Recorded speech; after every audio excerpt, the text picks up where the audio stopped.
Let's bring in Nuveen, head of equities and fixed income and chief investment officer, Saira Malik. Sarah, it's great to have you on a day like today, and I want to get your reaction to what we just heard from Jeffrey Gundlach, especially since, A, we know it was a hawkish cut. That was pretty well telegraphed going into this rate decision and this meeting today, but the market does seem to be pricing in, perhaps, as of right now, post-meeting, less than one cut next year. I mean, less than two cuts next year.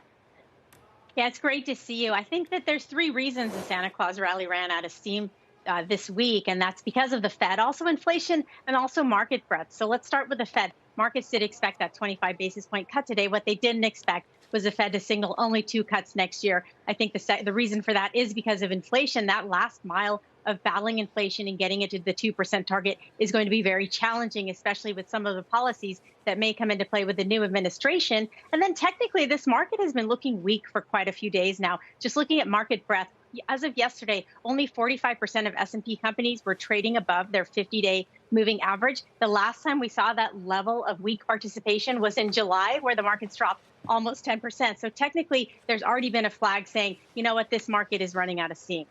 So is it a buying opportunity then? How do you think about it here as we do have this pullback and as we do have a Fed? We always talk about don't fight the Fed. I mean, what does that mean now?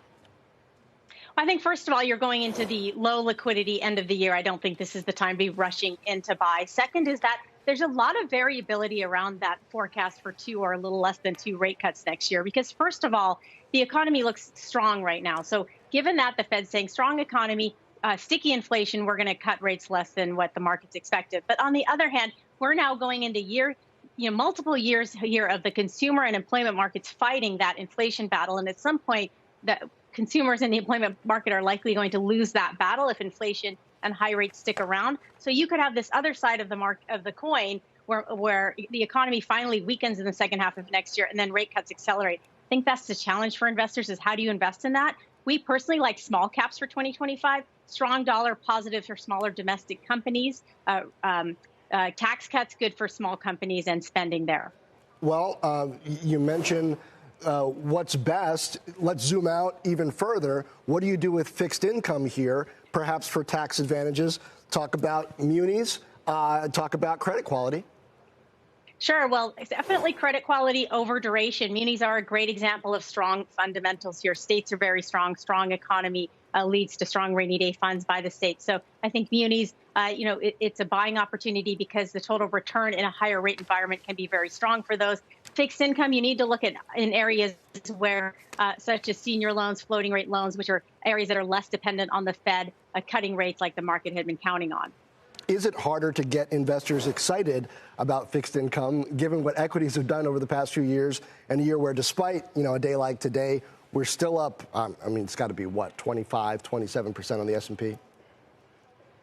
I think it depends. Are you looking in the rearview mirror or ahead? Equities are coming off 2 years of back-to-back 25 to 30% return. So, a lot of that has been baked in. If you look at the multiple for the S&P 500 trading at about 23, 24 times earnings for next year versus median multiples that are around 18 times. Even earnings growth for next year looks optimistic for us. Markets expecting 15% earnings growth in 2025.